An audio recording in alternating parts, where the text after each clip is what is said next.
Well, I have spent time in jail. Ordinarily, that's a short amount of time.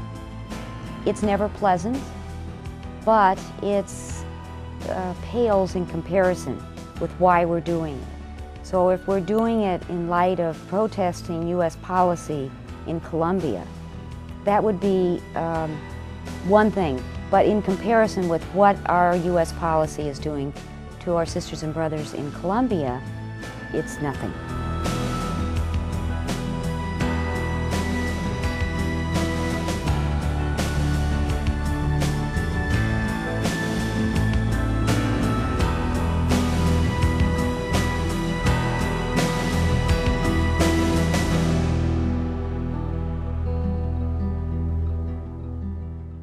The School of the Americas is a national organization. I'm a part of the national leadership team as well.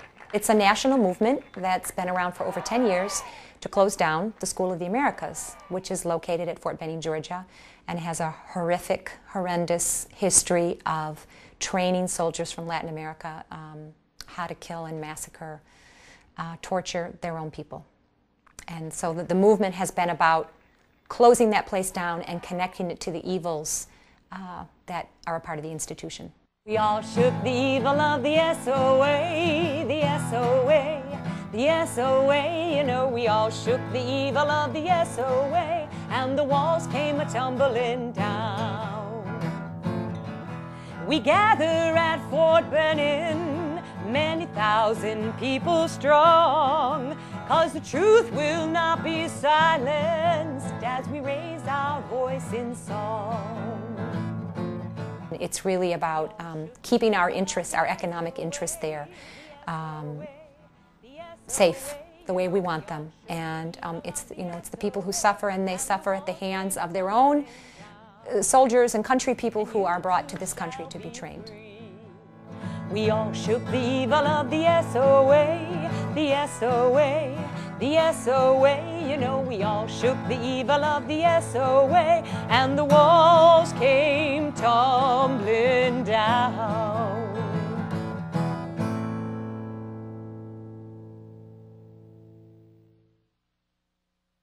Each year for about 20 years now, the center has conducted a program called Urban Plunge. It's a program designed for members of religious community to expose them to a microcosm of urban life. So it could be in the area of housing. And we take them to organizations who are working with the people in the neighborhoods around decent and affordable housing. Is there a school close by for your children? Yes, actually there's two right around the corner practically. All the malls takes me. We go into some of the more maligned projects, say Cabrini Green, which throughout this country has received really a bad reputation for what's going on there. My name is John Gonzalez. I work for the Atheist Center for Justice. Previously to that, I used to work for the Coalition for the Homeless, is where I came in contact with Deidre and the organizers for the Coalition to Protect Public Housing. But what you don't see, and what we end up seeing by going in there, is we see hard-working, loving families who are struggling every day to make their life better. Mamas and papas been working so hard just to clothe your baby with food in their mouths. 'Cause who will protect you when your working days are done? Gonna need somebody to be strong. I think the expectations for the Urban Plunge are that people will go away from the plunge with obviously a better understanding of the urban situation. But I think even more than that is that they'll be able to take it and apply it within their areas of ministry. The hope is that as they go back and serve perhaps in a church community or in some other kind of ministry, that they'll be able to translate what they have seen and be able to put it into some effective use in terms of their own service to people.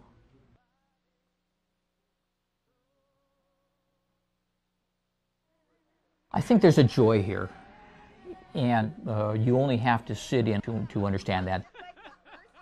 The topics of conversation at lunch are definitely the kind of topics and subjects that people who enjoy each other and who are comrades really share. It's in seeing the people working together and enjoying each other. And even though we may have some differences about some things, there is, I think, a real appreciation for each other and a real joy in the getting together. Years as believers must be suffering for and with other people. The future of this work in the church and in religious congregations is probably going to change. It's falling more and more upon, as you might suspect, younger people. And more people, even people that wouldn't identify themselves as belonging to religions, of the traditional religions, are becoming involved in social activism. So many groups now are working together and making the connections that in fact weren't being made when I first came here to Eighth Day in the same way. And I think, for me, I have a lot of hope because I think the youth are coming to understand and are coming out and are a part of the organizing now. We are walking in the light of God.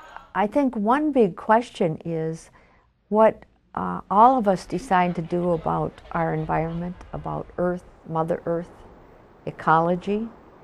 I think that that's a primary thing right in front of us, and that everything will prescind from our answers to that.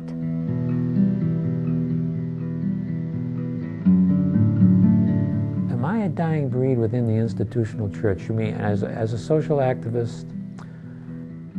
The institutional church will probably always exist in one form or shape.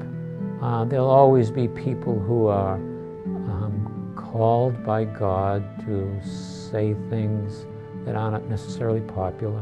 Whatever the faith community looks like in the future, there will always be people, because it's in the nature of being a human being to be both spiritual, to be loving, to be focused on community, and to be appreciative of the wonders of creation around us. So I can't imagine, no matter what our world looks like in the future, that there won't be people like that.